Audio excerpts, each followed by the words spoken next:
Now then, looking at this before I do much else, earlier on, this pattern of where the saddles sit is conveniently in these little slots on the Hoffner thing. But in general terms, you usually find that you find these in set of 3, with that sitting back more or less where this is, and this one possibly coming a bit forward to there, and these two maybe further forward. So I'm going to expect to have to change these when we string the beastie up, so much so that I'm going to change that now anyway. This one, if one was putting a wound string here, a 3rd string, then it would sit forward in this position, but with a plain string you'll need to have that sitting further back. So alright, so I've just had a quick go at the bridge saddle positions to put these into a more logical order for when we string up.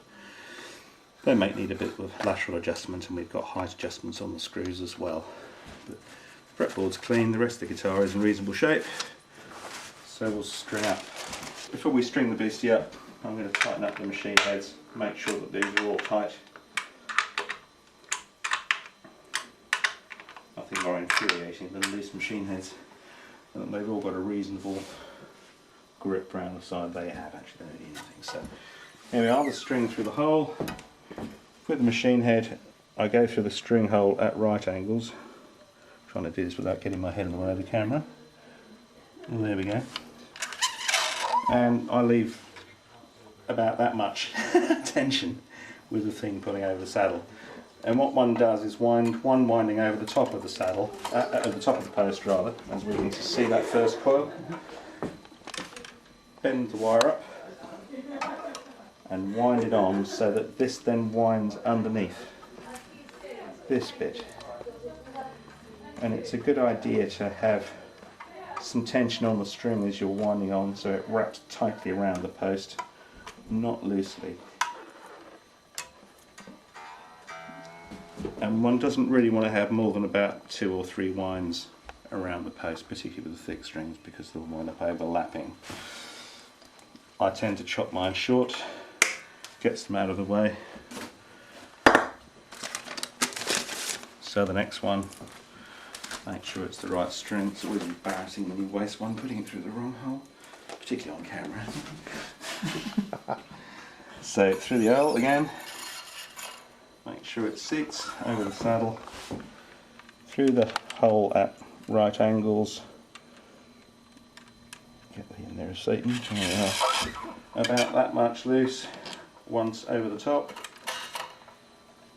bend up, keep a bit of tension on, wind on.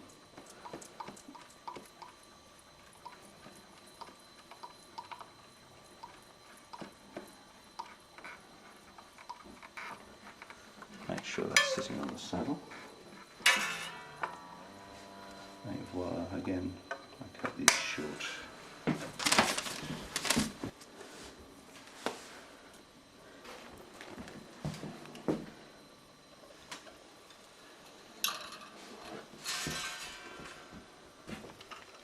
Oops, through the whole right angles. Make sure it's over the saddle where you want it. Once over the top, bend on.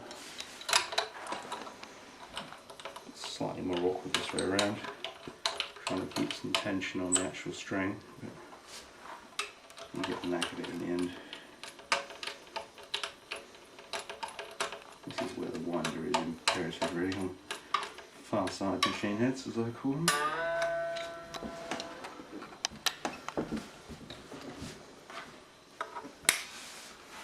So, before I do anything else, I just want to make sure that the string positions are more or less right in this, and adjust these saddles a wee bit to suit. And that one will come in that way just a tiny bit. Whoops, too far.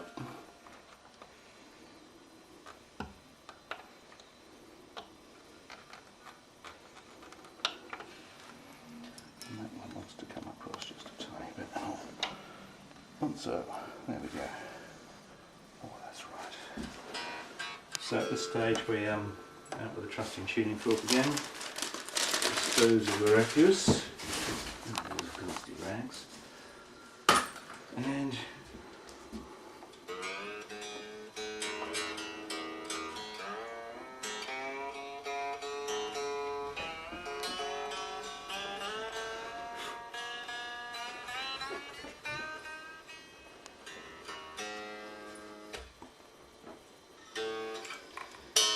always give strings a little bit of a stretch.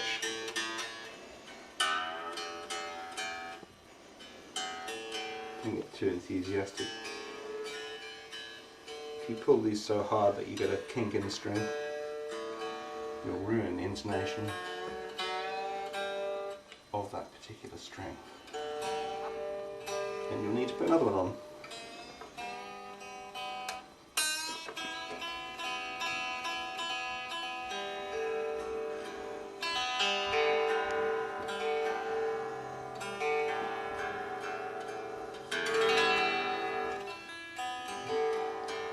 Right, that seems to be behaving a little bit better. So, with the new strings on, let's reassess the truss rod and see what's going on.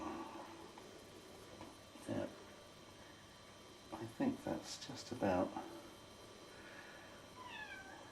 Yeah, exactly. Well, that was a second opinion, Doctor, if you needed it.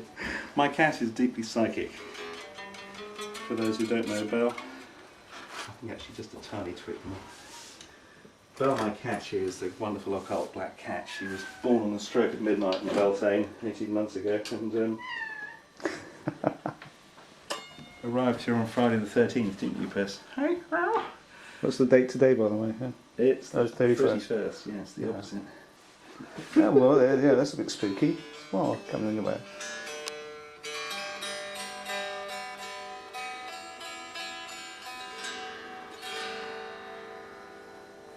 And so we're in tune. I want to give that truss rod just a tiny bit more of a tweak. That's probably about it. Just a hint. I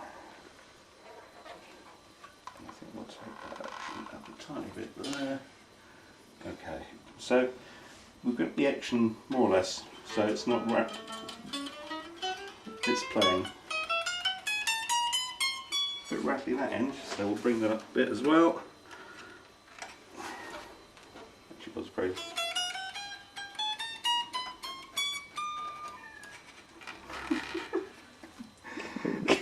You could use the cat as a tuning fork for Yeah. that. And we'll just